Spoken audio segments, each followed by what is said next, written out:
गिबियावनो साफ्रोम खौरांगिरिफोरनिसिम आरो साफ्रोम नायगिरि रायजो राजा बिथांमोननिसिम जोंनि अननाय आरो खुलुमनायखौ गिबियावनो जासिहरग्रोनाय जाबाय। दा दिनैनि बे प्रेस मिटखौ लिंनायनि गुबै जाहोनानो जाबाय जे फैबाय थानाय एमएलए इलेक्शन स्पेसियेलि जोंनि बे 3 नं क'क्राझार एसटि बेबायदि बियाबनि थाखाय जे केन्डिडेटनि थाखाय गोबां मानसिफोरा गाव गावनि बिबुंथिखौ होनायखौ जोङो ससियेल मिडियायाव नुदों। दा बेखौ लानानै जोङो जोंनि बेबायदि साननायखौ आरो गोबां जायगाफोराव जोङो जे नुनाय खोनानाय गोबां जायगाफोराव जोङो हाबदों आरो दखान बाजारफोराव बेबायदि गावसिनि बिबुंथिखौ होनायलाय जोङो बेखौ फोरमायनो दिनै बे प्रेस मिटखौ बेबायदि लिंनाय जादों। बेनो गोबांथार इयुथ्सफोरा गोबांथार बेबायदि गामिनि रायजो राजाफोरा दिनै बेबायदि बायद' सेवलि महिलारिखौ बेबायदि केन्डिडेट होजानो लुगैनाय जोङो बेखौ नुदों। बेनिखायनो जाहाथे बे गोबां बेबायदि 80-90% बेबायदि पाब्लिकफोरनि बेबायदि डिजायारखौ डिमान्डखौ बिसोरनि सेन्टिमेन्टखौ बिसोरनि साननाय हनायखौ जेन' डिनाय खालामा जोङो बेखौ गोजौआव खावलायहरनो थाखाय दिनैनि बे प्रेस मिटखौ लिंनाय जादों। दा जोङो बेखौनो बुंगोन जोंहा प्रमिला रानि बायद' बिथाङाबो गोबां मावलांबाय जोंनियाव गोबां कन्ट्रिबिउसन दं बिनि थाखाय जों रेसपेक्ट खालामो। खिन्थु एबार फैबाय थानाय जे एमएलए इलेक्शन बे 3 नाम्बार क'क्राझार एसटि बियाबाव जेन' मेडाम सेवलि महिलारि बिथांखौ जेन' केन्डिडेट हिसाबै फोसावो फैबाय थानाय इलेक्शननि थाखाय जोङो बेखौ गुरैयै जोंनि चिफ सार आरो बेजों लोगोसे स्टेक हल्डार्स अफ दा बिपिएफ साफ्रोमबोनिसिम जोङो खावलायहरनाय जाबाय जेन' साफ्रोम पाब्लिक्सफोरनि बेबायदि गोबांथार बेबायदि मेजरिटि थानाय सापर्ट थानाय बेबायदि डिमान्डखौ जेन' बेबायदि डिनाय खालामा। जोङो आरो बेखौबो क्लियारिफाइ होनो सानदों this is not a protest this is a collective request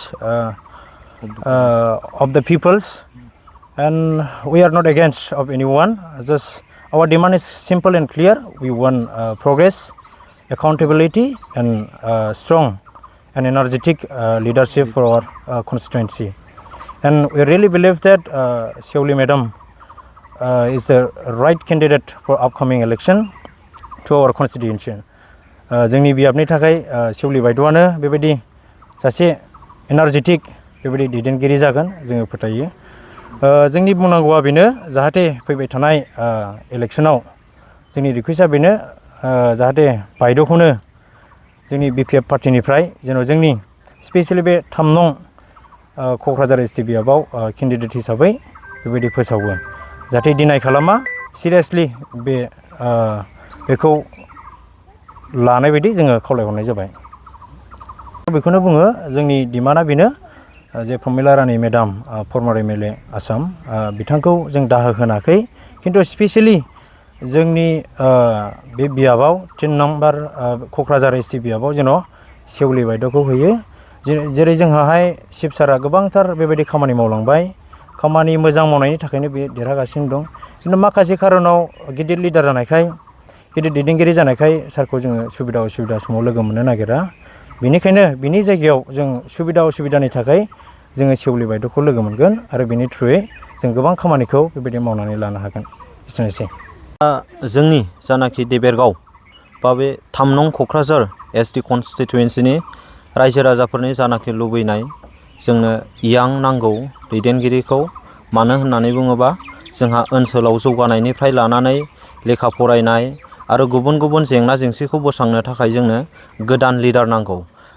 न' दाउट मानगोनां चिफ सार जानाखि हाग्रामा महिलारि बिथाङा समग्र बिटिसि ओनसोलनिनो सिबलाय बिथाङा जोंनि समस्थिखौ नायजोबनो हाया बे नंगौ। दा बेखायनो जोंनो जानाखि एमएलए बे एमएलएखौ जोंनो मोजांखौ नांगौ। दा बे बेलायावहाय जोङो सेवलि महिलारि मेडामखौहाय जोङो केन्डिडेट हिसाबै मोननो लुबैयो। जोंनि लुबैनाया बे जाय बिथाङा जोंनि थाखाय ओनसोलनि गासैबो जौगानायनिफ्राय लानानै सोलोंथाइनि बिथिं रांखान्थियारि बिथिं बा समाजखान्थि बिथिंखौ मोजाङै मोजां दैदेनलाङो। दा जों बेखौ हास्थायनानै ओनसोलनि रायजो राजाफोरा सेवलि महिलारि बिथांखौ आपकामिं एमएलए इलेक्शनावहाय बिजाथि महरै मोननो लुबैदों। जिहेतु बारग'मन्थ्रि प्रमिला रानि ब्रह्मआबो बेयाव सम सम बुंबाय थादों एबारनि बिसायख'थियाव बिपिएफ दोलोनि जानानै गेलेगोन होननानै मा बुङो नोंथां? दा बे समावहाय नंगौ जोंबो माखासे निउस पर्टेलफोराव नुदों बुंबाय थानायखौ, नाथाय जोंनि बा जानाखि ओनसोलनि जौगानायखौ नायनांगौ। दा बे जाहैबाय बिथाङा गोलाव सम मन्थ्रि जाबोदों। बे समाव बिथाङा जानाखि गावनि मन्थ्रि समावहाय बिथाङाबो मावाखै नङा मावदों, मोजां मोजां खामानि मावदों, जौगानायनि खामानिखौ मावदों। नाथाय सम आरो थासारिजों लोगोसे बिथांनि बैसोआ दा बेफोरबायदि समायला। दा बेखायनो जोङो बिथांखौ सनमान होयो। बिथाङा जिरायोब्ला गाहाम जायो। मानोना जोंनो ओनसोलनि जौगानायनि थाखाय, फारफ्रोमबो बिथिङाव जौगानायनि थाखाय जोंनो सेवलि महिलारि मेडामखौ केन्डिडेट हिसाबै लुबैदों। बिपिएफनिफ्राय सेवलि महिलारि बिथांजोआ जे केन्डिडेट जायोब्ला बिथांनिफ्राय माबायदि मिजिं थियो नोंथांमोना? जोंनि लुबैनाया बेनो, जानाखि सेवलि महिलारिया एमएलए हिसाबै जायोब्ला जोंनि समस्तियावहाय बिथाङा रायजो राजाफोरनि जेंनाखौ लानानै, रायजो राजाफोरनि समाजखान्थिनि बिथिंखौ लानानै, रांखान्थियारि बिथिंखौ लानानै बिथाङा सुफुंगोन, जों बेखौ आसा खालामो।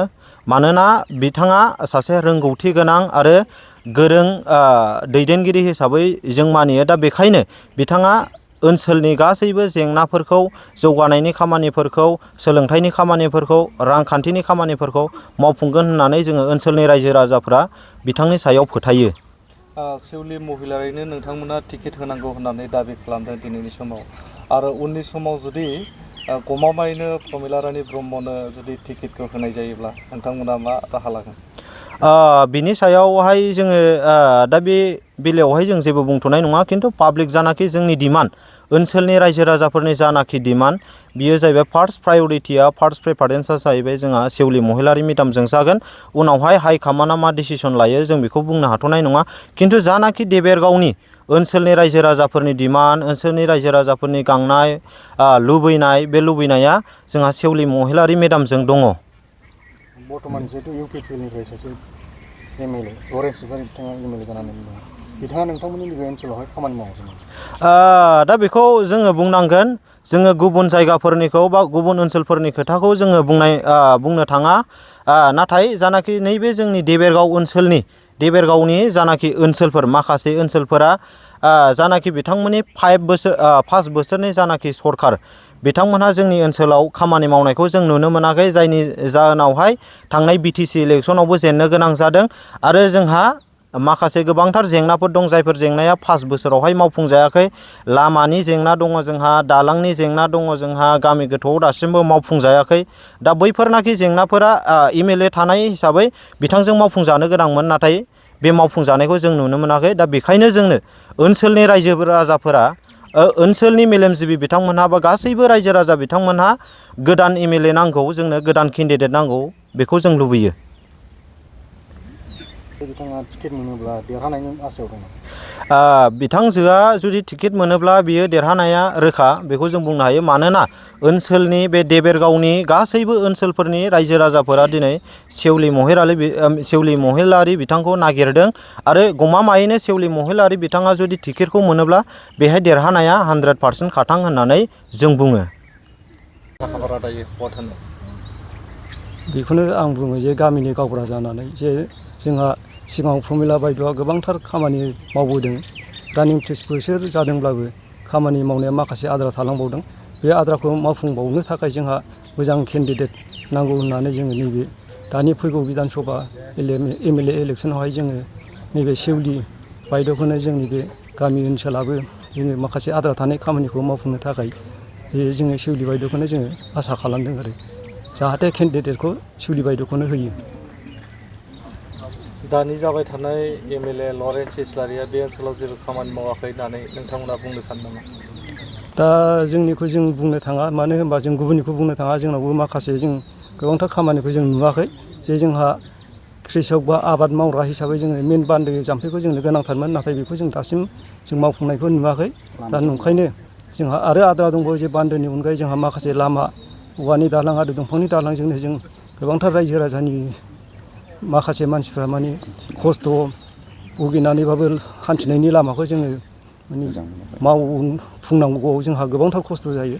बिनि थाखायनो जोङो नैबे आद्रा थानाय खामानिफोरखौ मावफुंनो थाखाय जोंहा नैबे दानि बिधान सभा फैगोन MLA इलेक्सनावहाय जोङो सेउलि बायद'खौनो जाहाथे हरो केन्डिडेट हिसाबै बेखौनो जों साफ्रोम रायजो राजाया माने आसा खालामदों आरो।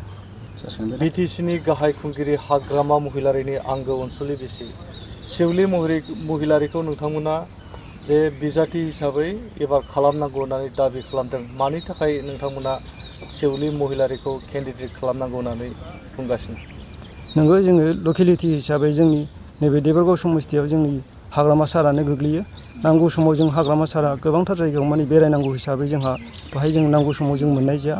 दा जोङो लकेलिटि हिसाबै जे नैबे सेउलि बायद'खौ जों लोगो मोनगोन आरो बे बायद'खौ जुदि केन्डिडेट हिसाबै माने फैयोब्ला जोंनि माखासे नैबे आद्रा थानाय खामानिफ्रा मोजाङै मावफुंलांनो हागोन होननानै जों बेखौनो आसा खालामनाय थादों। रायजो राजाफोरनि थाखाय मोजां खामानि मावगोन होननानै नोंथांमोना फोथायनाय दं? माने जोंहा नैबे केन्डिडेटखौ जुदि मोनोब्ला केन्डिडेटआव जुदि टिकेट मोननानै जुदि मोजाङै देरहालाङोब्ला जोंहा जथेस्थ' फोथायनाय दं जे आद्रा थानाय खामानियाबो मोजाङै मावफुंजागोन होननानै जोंहा फोथायनाय दङ। गुबुन फारसेथिं BPनिफ्रायनो टिकेट बिगासिनो बारग' मन्थ्रि प्रमिला रानी ब्रह्म। बिथां ब्रह्मजोखौ नोंथांमोना दा मानो हास्थायला बा लुबैला? प्रमिला बायद'खौ जों सनमान होयो, मानो होनबा बायद'आ माने रानिं 30 बोसोर सोलिलांबाय MLA आव आरो मिनिस्टारबो जालांबाय। दा बेवहाय माने बायद'आ माने देहायाबो बुरिलांबाय, इसिबांखिनि बेरायनाय मानाय खामानि मावनायफ्राव बांद्राय नोजोर होनो हाया जालांबाय। नंखायनो बे बैसोनि माबाखौ नायनानैहाय जोङो नैबे गोदान सेउलि बायद'खौनो जाहाथे केन्डिडेट हिसाबै हरो बेखौ जोङो आसा खालामदों।